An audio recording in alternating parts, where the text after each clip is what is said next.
এবং আসিয়া হত্যার কথা আপনাদের মনে আছে কিনা? আসিয়াকে দর্শন করতে করতে মেরে ফেলছে। দর্শন হওয়ার পর একটা ছেলের কিভাবে বিচার করা যায় সেই বিচারটা আমরা চেয়েছি। এশিয়ান কান্ট্রির বাইরে আরব কান্ট্রিগুলিতে চুরি করলে হাত কেটে দিচ্ছে, দর্শন করলে জ্যান্ত কবর দেওয়া হচ্ছে, যন্ত্র মাটির নিচে কুপে ফেলা হচ্ছে। তো এই জিনিসগুলি কিন্তু আমাদের দেশে চালু করা উচিত। আসলে একটু ব্যতিক্রম না হলে হয় না। ঈদের সময় সবাই সবাই আত্মীয় স্বজন নিয়ে ব্যস্ত থাকে। এই সময়টা যে শুক্রবার যে গার্মেন্টস বন্ধ থাকে সেই সময়টা দেখবে আমার ছবি। আমার মা বোনেরা যখন বাসায় বোরিং হচ্ছিল কাজ করে তারা দেখবে ছবি। রিক্সা চালকরা রিক্সা চালিয়ে যায় বিকালবেলা যে ছবিটা দেখবে, কেন দেখবে না? অবশ্যই ঈদের থেকে বেশি চলবে এই ছবি। আমি আশাবাদী ব্যক্তিগতভাবে যে ঈদের চেয়ে বেশি চলবে এই ছবি। মানে আমরা কিন্তু বড় লোকদেরকে আমন্ত্রণ করি নাই, যে আমার সার্কেলকে কিন্তু আমি বলিনি যে তোমরা ছবি দেখো হলে যে, বাট এই ছবি সব হলেই চলবে। যেহেতু এখানে যেহেতু আমার গরিব ভাই বোনেরা, আমার শ্রমিক ভাই বোনেরা, আমার রিক্সা চালক ভাইয়েরা, আমার ট্রাক ড্রাইভার ভাইয়েরা, পিছিয়ে পড়া মানুষরা যারা একটু মানে অন্যরকম কিছু চাচ্ছেন, বিনোদনের মধ্যে দিয়ে একটা সমাজের বা তার জীবনের কোনো কাহিনী মিলাতে চাচ্ছেন, তারাই কিন্তু এই ছবিটা দেখবে। আমি তাদেরকে আমন্ত্রণ জানাচ্ছি।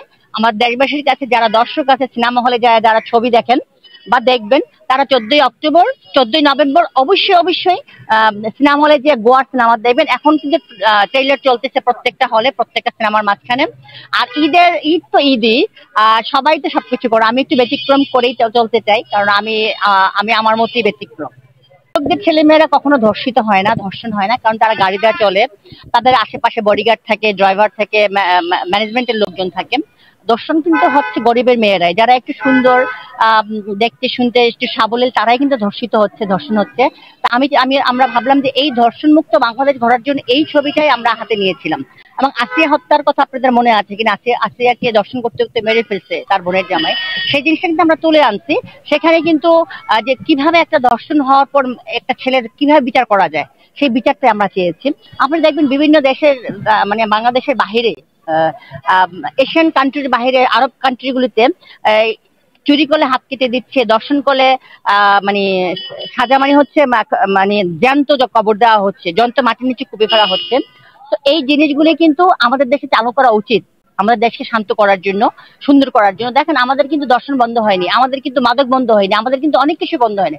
আমি প্রতিবাদ করে কিন্তু অনেক হয়রানির শিকার হয়েছি, ষড়যন্ত্রের শিকার হয়েছি।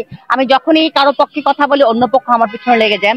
আমি যখনই কোনো ভালো কাজ করতে যাই আমার পিছনে লোকজন লেগে যায়। এই যে গোয়ার সিনেমা হওয়ার পরে আমার পিছনের ভিডিওগুলি আবার সবাই ভাইরাল করতেছে।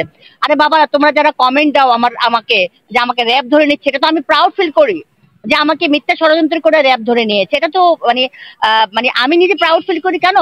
যে আমি বিনা কারণে আমাকে ধরে নিয়ে গেছে, আমি সেটা প্রমাণ করেছি। আমার